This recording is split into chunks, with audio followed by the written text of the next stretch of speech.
The spoon was in my bathroom cabinet again. I remember standing there with my toothbrush in my mouth, staring at it, because I'd already thrown that spoon away 2 days earlier. It had a bent handle and a burn mark near the bowl. I knew it was the same one because I'd ruined it trying to pry open a paint can. Somehow it was sitting beside my shaving cream like it belonged there. I pulled it out and just looked at it for a second. Then I checked the trash under the sink even though I already knew it wasn't there. Empty. The spoon was back. That's the point where I stopped telling myself I was just distracted.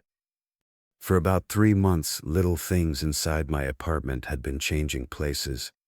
Nothing dramatic. A coffee mug on the wrong shelf, a kitchen chair turned slightly away from the table, a book I'd left on my nightstand appearing on the couch. At first I blamed long work hours, then stress, then myself. I even started keeping notes because I was tired of feeling like an idiot. Tuesday, cereal box left open. Thursday, bedroom light on after work. Sunday, frozen pizza missing 2 slices. That last one bothered me more than it should have. I lived alone. Nobody had a key. The building manager was a woman named Carla who barely remembered residents' names and hated being bothered. I asked her if maintenance had entered my unit. "For what?" she said. "I don't know. That's what I'm asking." She checked her computer. No work orders. "Are there master keys?" "Of course. Anybody using them?" She looked annoyed. "Not without documentation." That should have reassured me. It didn't. I replaced my locks anyway. Cost me almost $200. For about a week, nothing happened. Then one night I came home and found my living room lamp on. I never used that lamp. Ever. The bulb inside was one of those warm yellow bulbs I hated. I'd actually unscrewed it months earlier because the color bothered me. Now it was glowing in the corner of the room. The bulb had been screwed back in. I checked every window, every lock. Everything was secure. Nothing was missing. No signs of entry. Just that lamp. A few days later, I found a container of leftover Chinese food in my refrigerator pushed all the way to the back, behind drinks. I know that sounds stupid. I had to be one man. But I remembered exactly where I'd left it because I was planning to eat it after work. Somebody had moved it. The container was lighter too. Maybe not by much, but enough that I noticed. I started becoming weird about things. I'd take photos before leaving for work, countertops, furniture, the position of shoes near the door. Then I'd compare them later. Most days everything matched. Sometimes it didn't. An inch here, a few inches there. Nothing anybody else would notice. I showed photos to my friend Marcus. He laughed at first. Then he stopped laughing. "The plant moved," he said. "Right? Yeah. You didn't touch it?" "No. That's south. Actually weird." He suggested cameras. I bought 3. One for the living room, one facing the kitchen, one aimed toward the hallway leading to my bedroom. Cheap motion-activated cameras with cloud storage. I felt ridiculous setting them up. The first week recorded nothing except me leaving and returning. The second week I got a motion notification while sitting at work. My stomach dropped. I opened the footage immediately. The living room camera showed an empty apartment. Nothing moving. Then, after about 30 seconds, the recording ended. I checked another notification from 10 minutes later.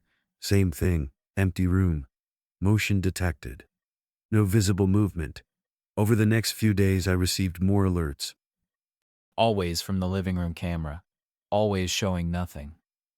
I figured it was a software issue until I noticed something else. The alerts happened almost exclusively between noon and 3 in the afternoon. One Saturday I stayed home. No notifications. The following Monday they started again. I reviewed every clip frame by frame. On one recording I caught something. Not a person.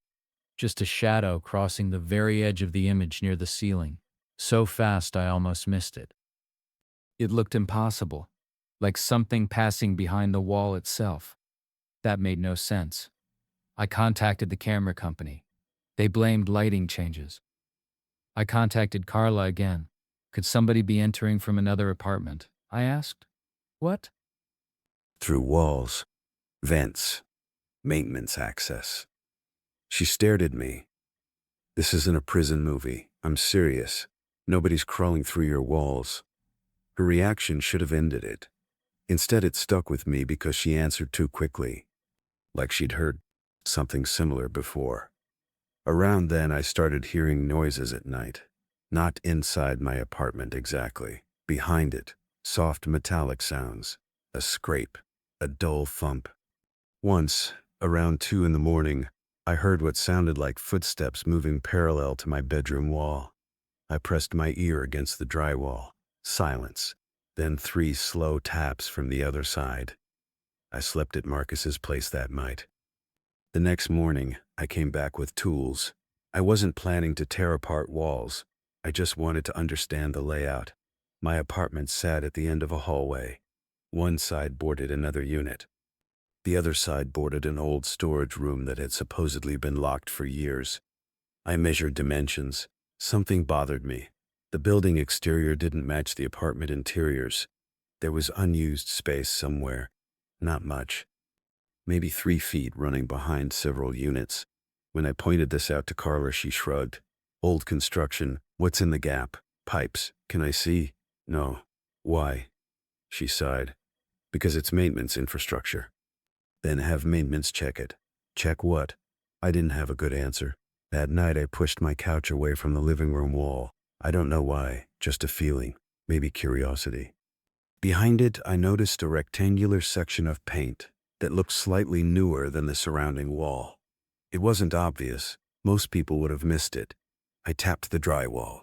Solid. Then I tapped the rectangle. Hollow. My heart started pounding. I grabbed a flashlight and examined the edges. There was a seam. Tiny. Nearly invisible beneath layers of paint. It looked like a concealed access panel. I called building management the next morning. Nobody answered. I called again. Nothing. So after work, I came home with a screwdriver. I spent 20 minutes carefully scraping paint from the seam. Eventually, the panel shifted inward. Just a fraction. Enough to reveal darkness behind it. Cold air drifted out. I remember kneeling there, in complete silence. The opening wasn't large, maybe 2 feet wide. Beyond it was a narrow passage running between walls. Concrete floor, pipes, electrical lines, dust. It extended both directions farther than my flashlight could reach. Somebody had intentionally hidden it. I should have called the police immediately. Instead, I climbed inside. Looking back, that was incredibly stupid. The passage smelled like millowed and old insulation. I moved slowly. The space was barely wide enough to walk sideways. Every 20 feet there were similar panels leading into other apartments. Some had tiny handwritten numbers, unit numbers. My unit, my neighbors, all of them. About 50 yards down the corridor I found something that made me stop. A folding chair, then a lantern, then stacks of canned food. Somebody was living there. The passage widened unexpectedly into a larger utility area. Not a room exactly, more like a maintenance junction hidden between apartment sections.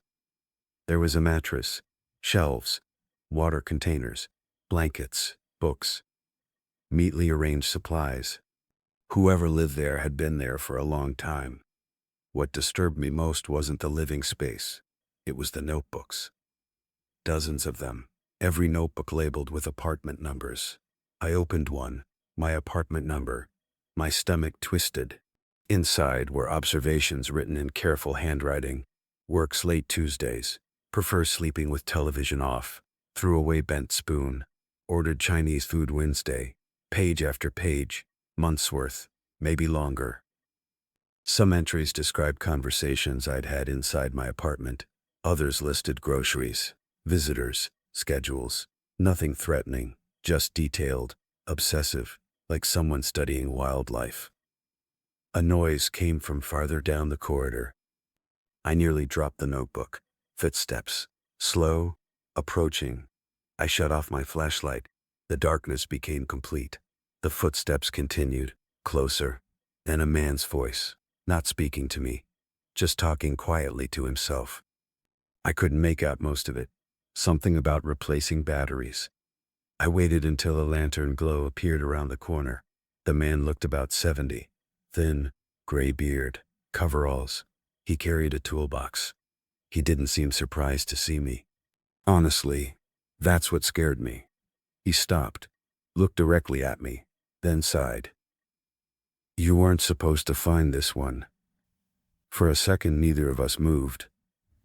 You were in my apartment, I said. Sometimes. His answer came so casually I almost thought I'd misheard. How long? He rubbed his forehead. Long enough. Why? I miss people. It sounds ridiculous now. Standing inside a hidden corridor behind dozens of apartments, that was his explanation. He talked like somebody discussing weather. He'd been a superintendent decades earlier. Lost the job. Lost housing. Somehow remained inside the building. The maintenance corridors gave him shelter. At first he survived by staying hidden. Then he started entering apartments, not to steal, he claimed, just to sit, watch television, read books people left out, experience ordinary lives from the edges. Sometimes he'd eat food, sometimes move things, sometimes clean. You put the spoon back. He nodded. Thought you'd want it? I don't know why that answer unsettled me more than anything else. I backed away. He didn't approach. People are going to find out, I said. Maybe. There are notebooks. I know. Then he added something I still think about. Most people never notice. You noticed. I got out of there and called police. They searched the corridor that night, found the living area, found notebooks, found evidence somebody had been there. But they didn't find him. Apparently the maintenance network extended farther than anyone realized. Old blueprints were incomplete. Several sections connected to abandoned utility spaces and sealed stairwells. The man disappeared. The building launched an investigation. Access panels were removed, walls opened, hidden corridors documented. Residents were notified. Some moved out immediately. Others stayed. I left 3 weeks later. There were too many questions nobody could answer. How many years had he been there? Which apartments had he entered? Had he really avoided stealing? Nobody knew. Months afterward, I received a box with no return address. Inside was a notebook. Not the original one. A different one. Blank except for a single page. My apartment number. One sentence. Written in the same handwriting. You always turn the lamp off before sleeping. I moved to another city after that. Different building. Different life. But every so often I'll open a kitchen cabinet and spend a second trying to remember whether I left something exactly where I found it. And the thing that bothers me isn't that someone was entering my apartment without a key. It's that the only reason I ever discovered him was because he accidentally returned a spoon I had already thrown away, which means there were probably hundreds of other apartments where he never made a mistake at all.